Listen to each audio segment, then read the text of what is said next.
Número capítulo 11, versículo 1 ao versículo 6, diz assim a palavra do Senhor.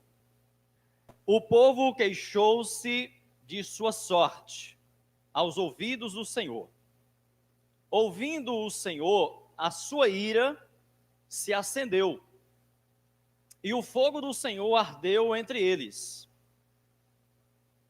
consumindo as extremidades do acampamento. Quando o povo clamou a Moisés, ele orou ao Senhor e o fogo se apagou. Pelo que chamou aquele lugar Taberar, porque o fogo do Senhor se acendera entre eles. O populacho que estava no meio deles veio a ter grande desejo de outro alimento.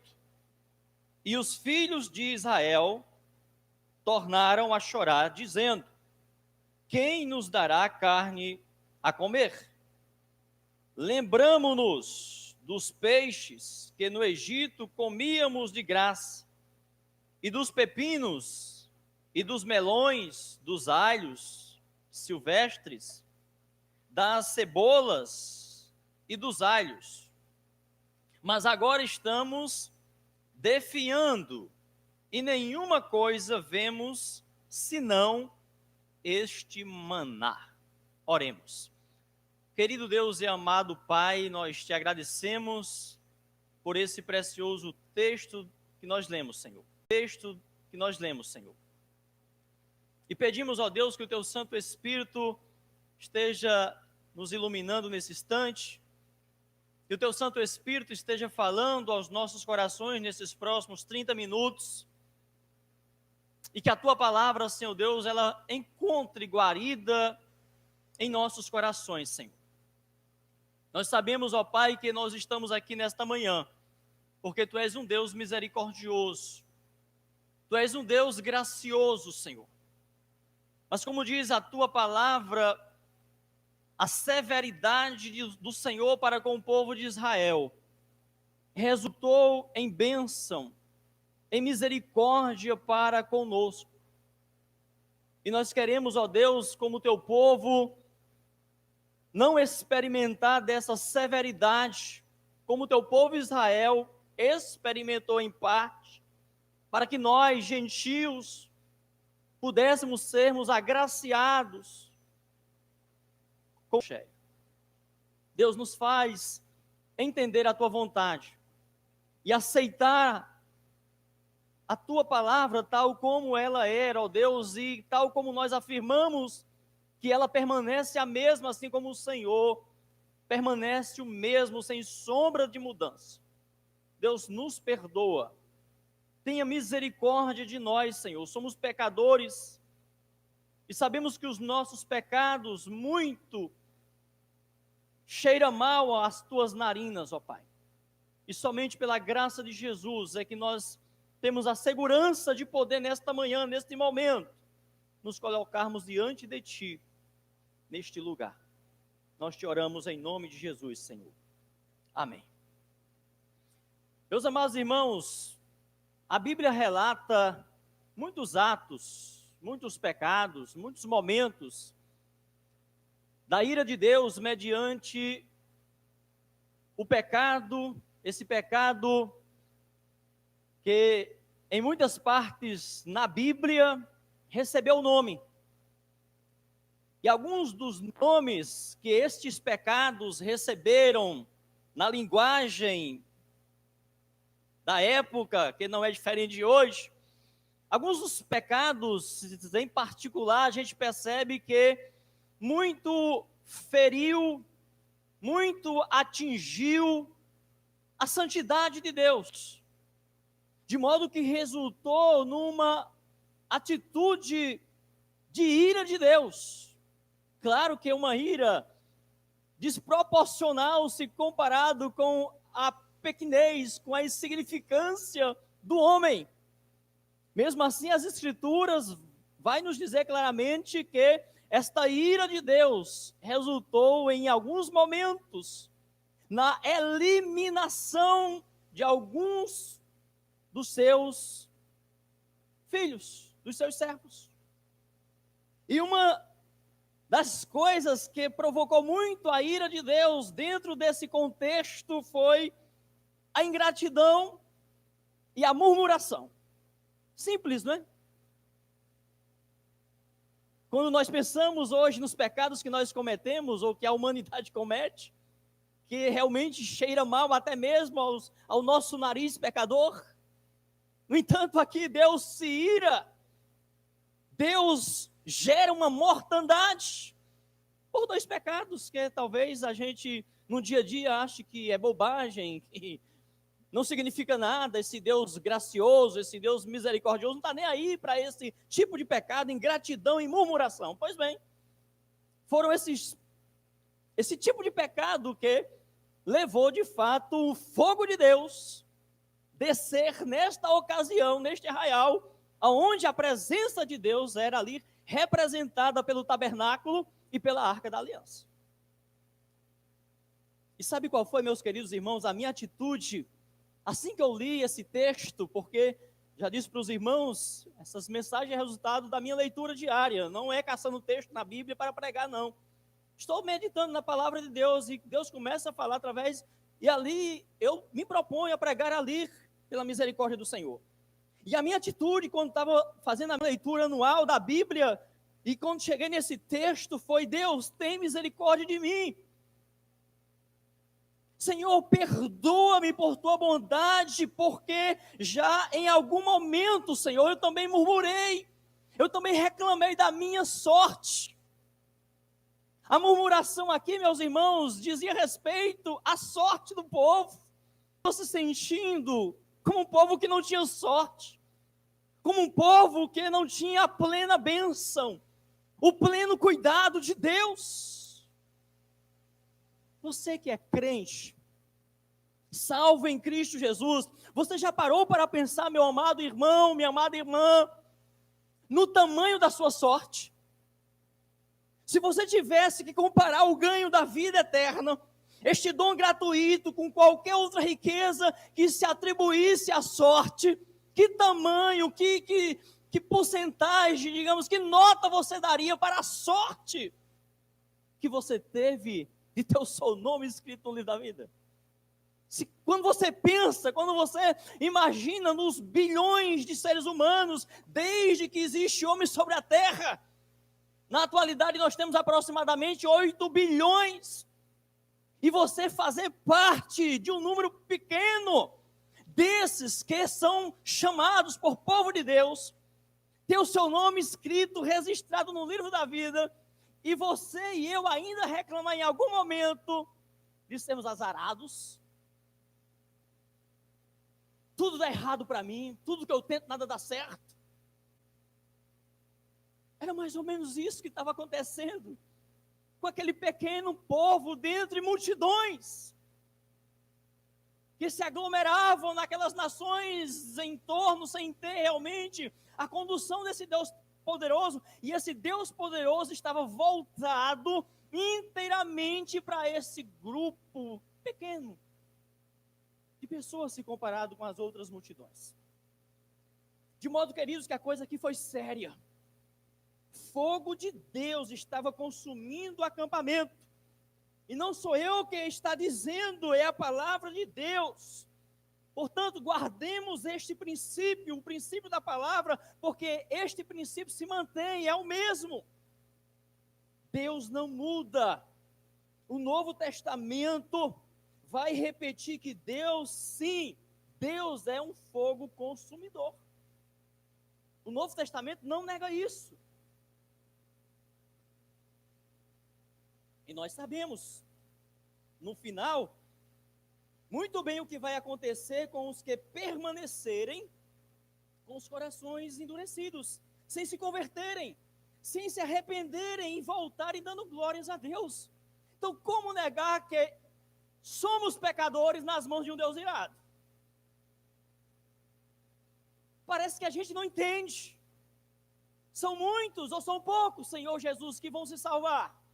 Jesus diz o quê? Porfiai, esforçai-vos por entrar pela porta estreita, porque eu vos digo que muitos tentarão e não conseguirão.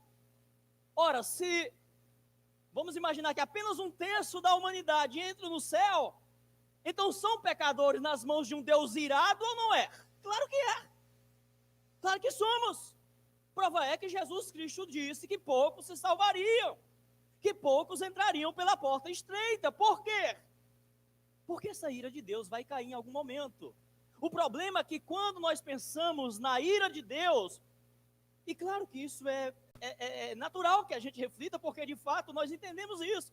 Puxa, como que pode? Não estou debaixo da mão de um Deus irado. Olha só a humanidade, olha o pecado que eles cometem, e parece que Deus não está nem vendo. Acho que Deus até não fica tão desagradado assim com esse tipo de iniquidade, porque não acontece nada.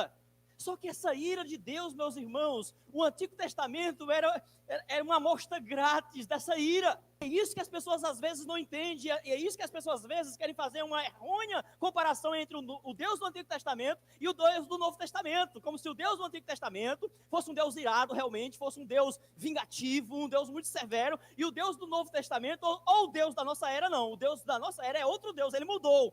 Não! O Deus do Antigo Testamento é o mesmo Deus que estava na pessoa de nosso Senhor Jesus Cristo.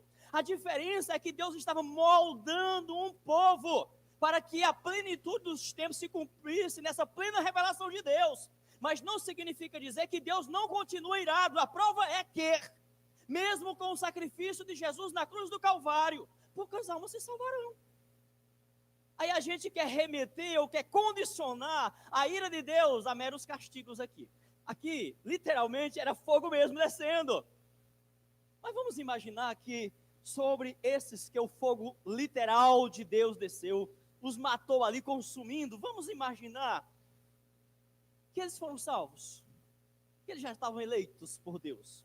Agora você imagina que hoje nossos olhos físicos não contemplam esse fogo literal descendo mediante a desobediência do povo, mediante o pecado do povo. No entanto, vai ter um fogo também literal no juízo final, que não se apaga. Ira de Deus.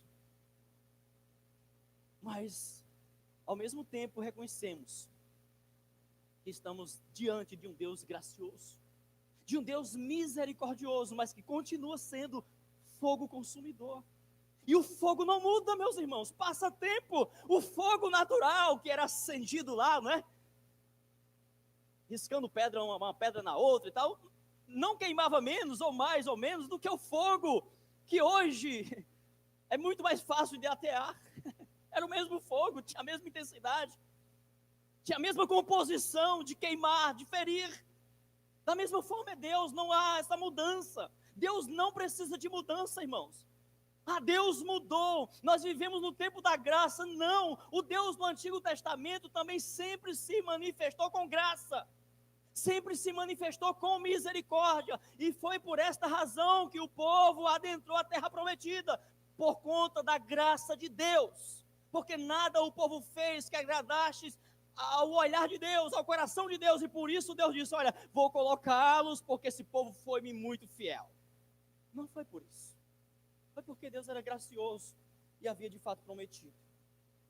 Moisés, meus queridos, registra nesse livro, a partir deste capítulo 11, uma série de reclamações, uma série de murmurações e de rebeldia do povo contra Deus. A ideia de quem se rebela é sempre de alguém que está, buscando justiça, direitos conquistados, defesa da minoria, defesa dos injustiçados. Esse grupo ali dentro, eles procuravam isso. Eram os defensores da minoria, eram os defensores da injustiça. Eles achavam que estavam sendo muito injustiçados por terem sido tirados ali do Egito, daquela fartura que eles tinham. Deixa eu dizer uma coisa para os amados irmãos: a igreja do Senhor Jesus nunca lutou por estes direitos e nunca deverá jamais sentir-se como se fosse um grupo pertencente à minoria. Principalmente, meus irmãos, nos moldes como os grupos de ativistas defendem hoje. Como se a igreja fosse uma coitadinha encurralada, um grupinho de minoria que precisa de vozes para estar defendendo a igreja ou representando a igreja onde quer que seja. O representante da igreja aqui na terra é o Espírito Santo, na pessoa dos crentes, na pessoa dos fiéis. Se esses forem submissos, se esses se sujeitarem realmente ao Espírito Santo, não haverá os escândalos, não haverá as vergonhas que nós contemplamos hoje por aqueles que nós julgamos que foram nos representar. A igreja nunca apelou para a opinião pública e social no sentido de reivindicar os seus direitos e defesa. Ela sempre confiou no seu Senhor e Mestre, e ainda que a igreja seja um pequeno rebanho, nos alegramos e nos sentimos mais do que vencedores, porque foi a este pequeno rebanho, disse Jesus, que o Pai eterno agradou dar o reino. Foi do agrado de Deus, não foi porque Deus viu algo de bom. Foi do agrado de Deus escolher Israel. Foi do agrado de Deus eleger você. Não foi porque você, não foi porque eu fizemos algo que chamou a atenção de Deus. Como alguns dizem, olha, nós precisamos fazer algo para chamar a atenção de Deus. Porque se nós chamarmos a atenção de Deus, Deus vai nos abençoar. O que é que eu tenho, meus irmãos, para chamar a atenção de Deus? Para Deus me abençoar? Então, queridos, entenda, não fazemos pacto com as minorias, mesmo sendo parte delas, neste mundo. Nem também, como igreja, nos associamos aos majoritários para oprimir ou reprimir o direito da minoria. Antes, anunciamos sempre a Cristo, justiça de Deus para todo aquele que crê. E ponto final. Então nós não temos uma bandeira para defender, seja da maioria, seja da minoria. Nós não fazemos parte de nenhum desses grupos. Nós somos a igreja. Razão pela qual ainda existe humanidade sobre a terra é porque Cristo deixou a igreja e prometeu voltar para buscá-la. Só isso. Então o papel da igreja não é estar levantando bandeira social. Não estou dizendo com isso que a gente está excluído ou deve fugir da responsabilidade de cumprir o nosso papel como cidadão.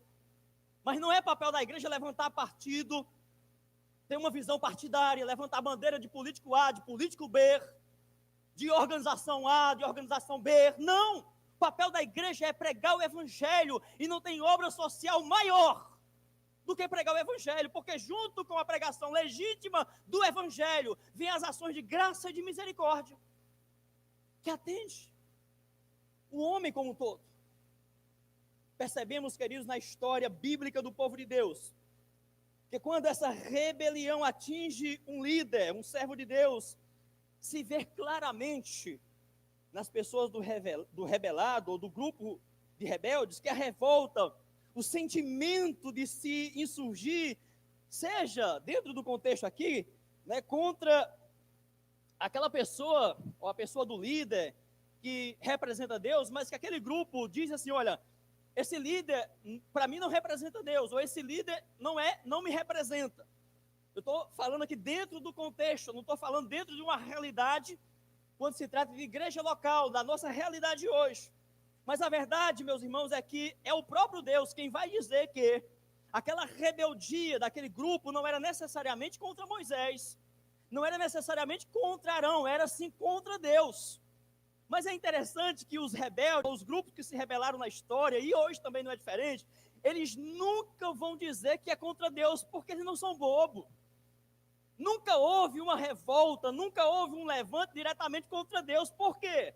Porque, no geral, há um espírito impregnado de religiosidade na pessoa que se rebela, e ela sempre vai dizer, não, eu estou fazendo isso em nome de Deus, a Deus eu me submeto, a Deus, este aqui não me representa, e Deus não precisa mais dessa figura aqui.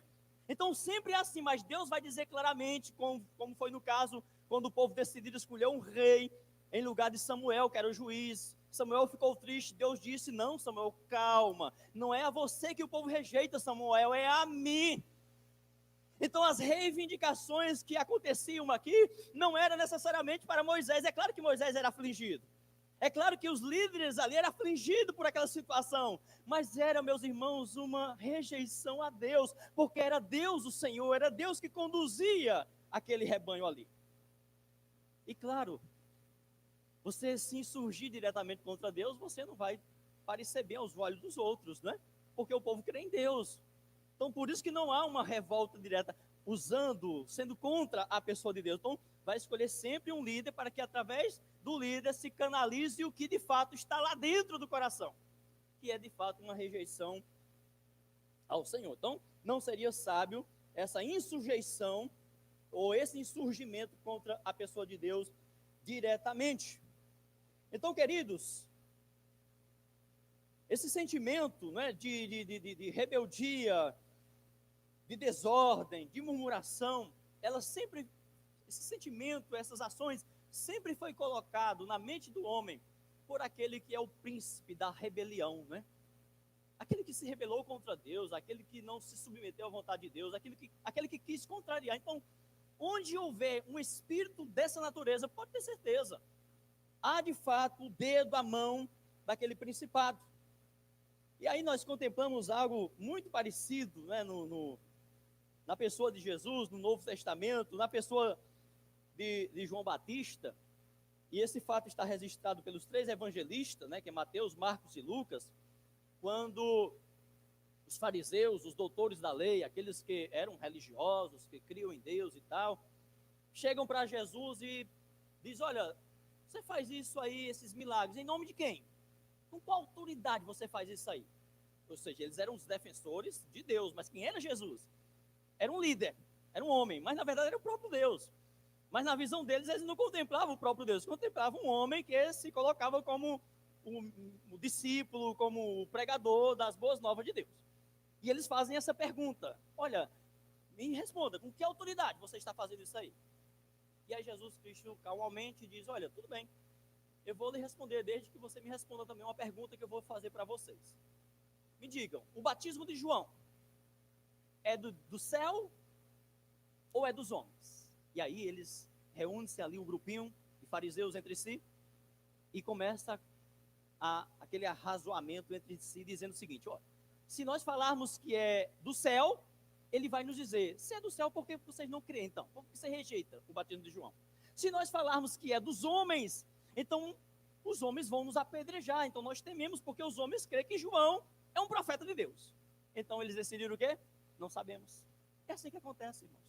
O insurgimento, a rebelião, a rejeição sempre é a pessoa de Deus. E Jesus aqui coloca isso claramente. Então nós não temos dúvida de que os doutores da lei, os escribas, os anciãos e os fariseus do tempo de Jesus, era sim a continuidade dos duros de coração do antigo Israel. Toda dificuldade que eles enfrentassem, por menor que fosse, eles culpavam Moisés por tê-los tirado do Egito e exaltavam o Egito na pessoa do faraó. Agora é interessante salientar, veja aí o versículo 4. O populacho, não é, que estava no meio deles, veio a ter grande desejo de outro alimento. Esse versículo deixa muito claro aí que, a princípio, esta murmuração e fastio de Deus partiu do povo que não fazia parte da promessa, era o populacho, era o povo incircunciso, o povo egípcio, que também sofriam nas mãos do faraó naquela ocasião e aproveitou a oportunidade daquela grande multidão saindo, do qual penso que não dava naquele momento para discernir ainda o certo quem era hebreu ou quem era egípcio, e aqueles que também eram oprimidos aproveitam e saem junto naquele êxodo, naquela saída gloriosa que nós conhecemos. Mas esse povo está bem representado hoje também, meus irmãos, no meio do povo de Deus, por aqueles que continuam com este espírito de rebeldia e de murmuração contra Deus e a sua comida espiritual.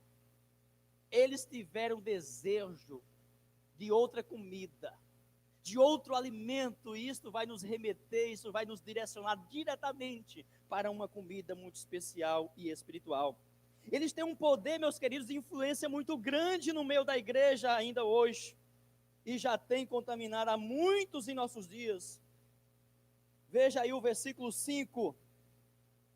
Lembramos-nos dos peixes, eles vão fazer aquele relatório, né? Relatório das maravilhas, né, que eles tinham quando estavam lá no meio do Egito. E estar no meio deles é semelhante àquele aprendizadozinho que nós tivemos na nossa infância, né, dos conjuntos, né? Pertence ou não pertence? Pertence ou não pertence? Opa, estava no meio. mas não pertencia ao povo de Deus. Não fazia parte. Em algum momento tinham que sair. Ou saía por livre e espontânea vontade, ou saía realmente pelo fogo de Deus, porque não aguenta caminhar. A Bíblia diz lá no Salmo 1 que o ímpio não permanecerá na presença, no tabernáculo do Senhor. Então, queridos, esse desejo desse populacho também influenciou muito os filhos de Israel a pensarem como eles e a desejarem como eles. Veja, pelo que os filhos de Israel tornaram a chorar e disseram, ou seja, eles já haviam chorado em outros momentos, mas aí influenciado ali pela reclamação, pelo fastio daquele populacho, pela comida, pelo alimento espiritual, os filhos de Israel começaram também agora a reclamar também, a entender que de fato aquele grupo, os egípcios que estavam ali, estavam certos, de que eles não mereciam estarem passando por aquilo, e passaram a chorar novamente, a murmurarem, reclamando da falta de pão. E Deus milagrosamente mandou o maná para saciá-los. Mas já também não estavam mais se saciando, ou saciando seus apetites desenfreados. O povo tinha um apetite desenfreado, uma fome desenfreada, não se continham exatamente porque esse desenfreamento era resultado da sua insubmissão ao Deus Todo-Poderoso. Quem nos dará carne a comer? O maná já não era suficiente. Lembramos-nos dos peixes que no Egito comíamos de graça. E aí nós podemos acrescentar que mentira mais descabida, né? Porque o pouco que eles comiam lá era com muito sacrifício, era realmente debaixo do chicote dos feitores. Mas aqueles diziam que recebiam de graça no Egito. Se lá era tão bom, por que eles saíram, né, irmãos? Se o Egito era tão bom, tinha carne em abundância, tinha cebola, tinha alho, tinha pepinos, então por que eles saíram? Mas é incrível isso, irmãos. Isso é incrível, isso é comportamento humano, é natureza pecaminosa. Sempre nós temos a tendência, quando nós não estamos bem com Deus, de ficar realmente lembrando uma situação ou uma representação como tendo sido a melhor, porque nós não estamos satisfeitos com o momento, porque há um desenfreamento em nós, provocado pela nossa natureza pecaminosa, de modo que, para nós estarmos satisfeitos e vivendo plenamente nos tempos que nós estamos vivendo, é preciso, meus amados, nós estarmos nos alimentando de Deus e da sua palavra, da comida espiritual. Ela é sim suficiente.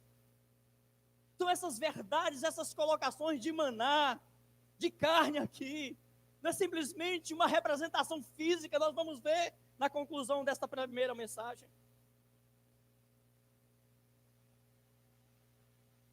E aí fizeram menção dos pepinos, né, dos melões, dos alhos, das cebolas. Inicialmente, eles se alegraram com o maná que Deus fez descer do céu. É assim, você está comendo uma comida mais ou menos aqui, não está muito, está matando sua fome, tranquila.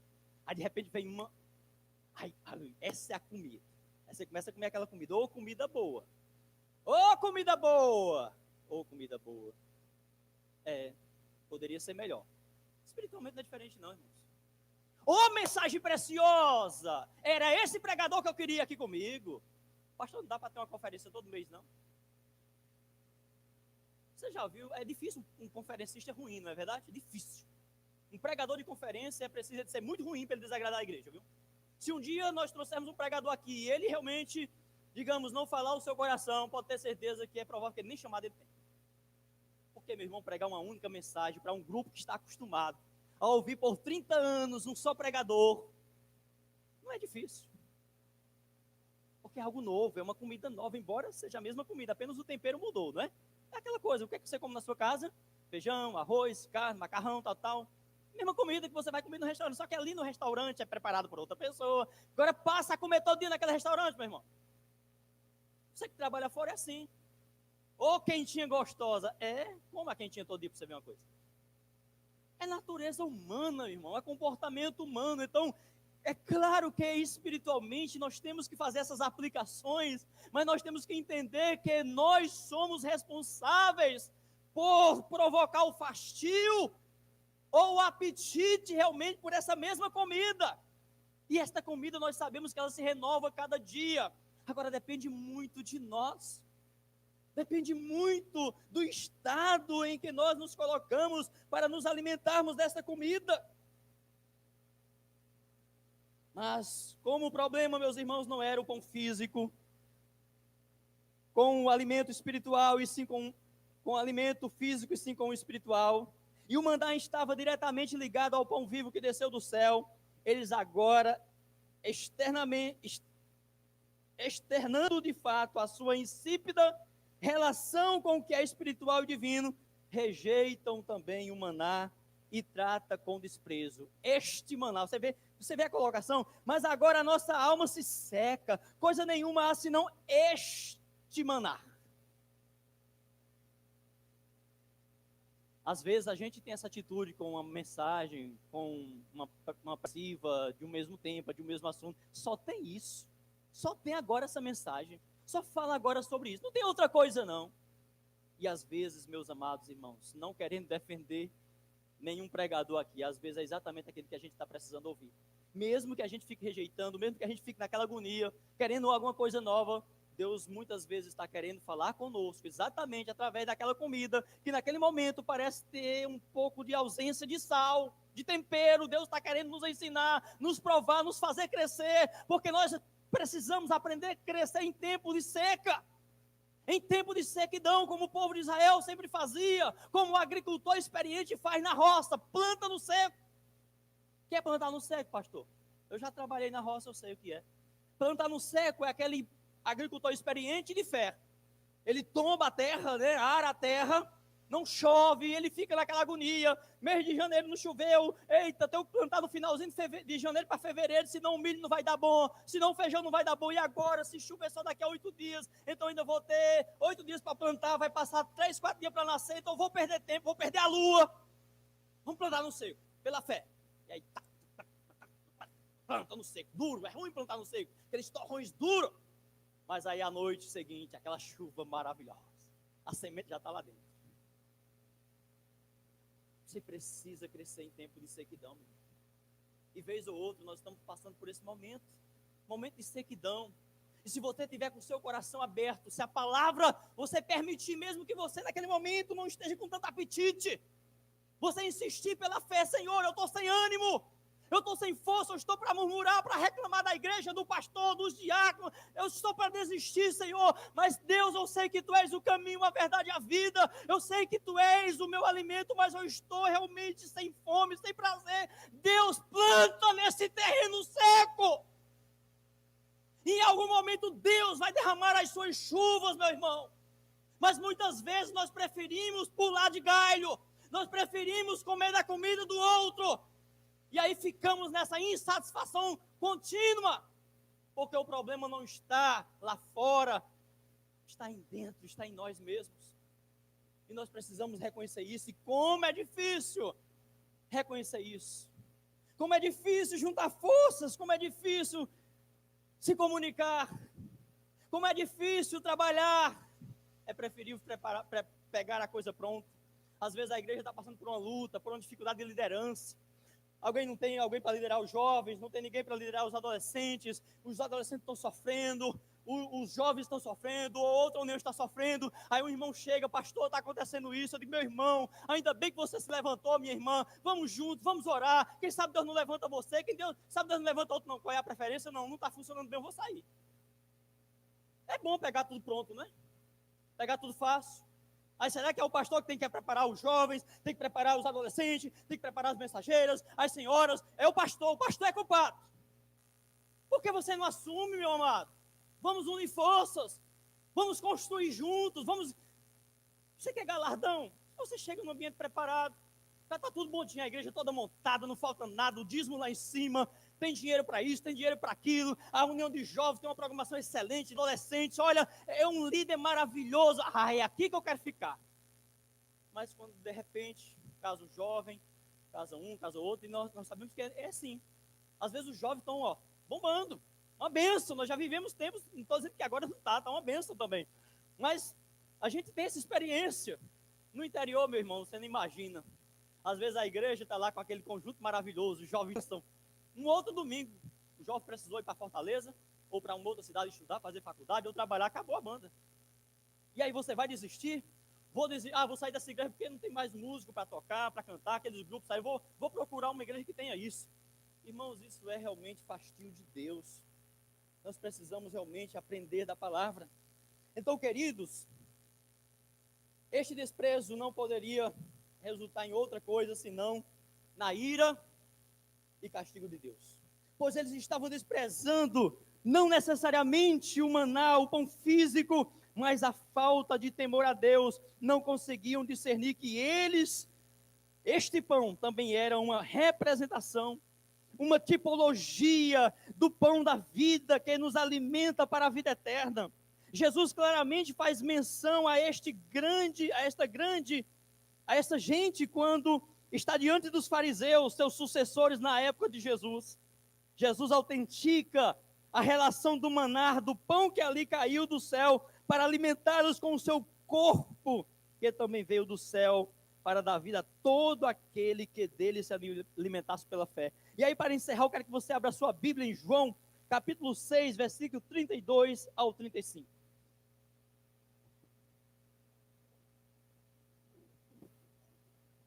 Olha o que o Senhor Jesus fala em João 6, 32 ao 35.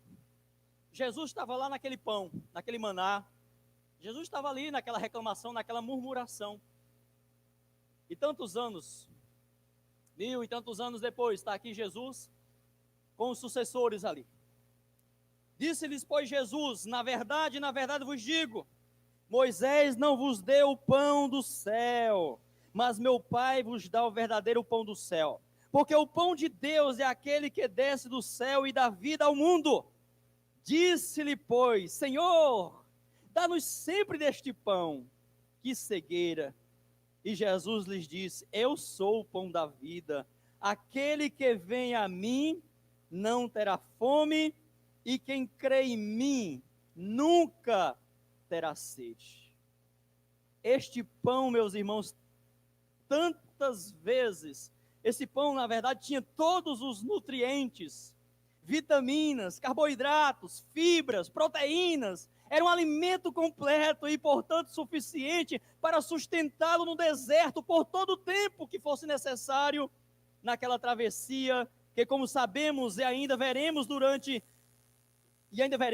duraram 40 anos, que nem suas roupas, nem seus sapatos envelheceram, meus irmãos. O tamanho foi o mistério daquela travessia. Então, naquele pão tinha tudo, tinha a proteína da carne, tinha tudo que eles precisassem. Se eles se voltassem para Deus, nada lhes faria falta. Então, como já vimos, eles desprezaram o maná, o pão que desceu do céu, que, como já falamos, tinha todos os nutrientes, inclusive a proteína existente na carne. Jesus diz o seguinte a respeito do seu corpo, que é o pão que desceu do céu, no capítulo 6 ainda de João, versículo 48 ao 51. Eu sou o pão da vida. Vossos pais comeram maná no deserto e morreram. Este é o pão que desce do céu, para que o que dele comer não morra. Eu sou o pão vivo que desceu do céu. Se alguém comer deste pão, viverá para sempre. E o pão que eu der é a minha carne, que eu darei pela vida do mundo. Mas eles não vão desejar carne. E por ter desprezado o pão que é Cristo, que é vida, Deus vai atender. E aí não entendemos às vezes, não entendemos porque algumas coisas ruins nos acontecem. E no meio da dor falamos, mas eu pedi tanto a Deus. Talvez seja por isso mesmo. Insistiu com um pedido que não buscava agradar a Deus, que não respeitou a vontade de Deus, queria por tudo ter o que pediu, ou satisfazer alguma vaidade, ser proeminente, ter algum status. Foi o caso de Balaão, né? Que no seu interior desejou tanto que Deus permitisse com que ele amaldiçoasse o próprio povo de Deus. E aí muitas vezes nós perguntamos, mas qual foi o pecado de Balaão? Ele fez tudo que Deus disse que ele deveria falar para Balaque. E a gente às vezes faz esse mesmo argumento, eu fiz tudo direito, Senhor. Tudo que o Senhor mandou e o que eu recebo é isso em troca. E aí nós não sabemos o que Deus disse de Balaão. Pode, claro, com outro teor, ou com um significado menos duro da parte de Deus para nós. Eu saí para ser o teu adversário, porque o teu caminho é perverso diante de mim. Muitas vezes, meus irmãos, nós estamos pedindo uma coisa a Deus, uma bênção a Deus, mas muitas vezes Deus se antecipa e diz: olha, não vai, seu caminho é perverso, sua intenção não são as melhores, isso não vai trazer realmente aquilo que se espera que se comporte, que tenha, que viva um servo meu. Esta é a voz do anjo, quando por 3 vezes, né, ele espancou a jumento, insistindo para sair naquela caminhada cujo propósito era abençoar a si mesmo com as riquezas. Então Deus atende a murmuração do povo por carne. Quer carne? Vai comer carne. Vou descer carne sobre vocês. Mas olha o que vai acontecer com esta carne. Fica para o próximo domingo. Vamos ficar de pé para nós orarmos ao Senhor. Querido Deus e Pai, muito obrigado, Senhor, pela Tua palavra santa. Obrigado por esta primeira mensagem, Senhor Deus, nessa série de mensagens. O Senhor, pela sua misericórdia, colocou em nossos corações para trazer para nós, para o teu povo, Senhor. Te peço, Senhor Deus, que esta mensagem também alcance aqueles que estão nos assistindo nesse momento, através do YouTube, através do Facebook, e aqueles que vão ter acesso através do nosso podcast. Enfim, Senhor, que o teu Espírito Santo possa levar esta mensagem a tantos quanto o Senhor entender que é para eles esta mensagem.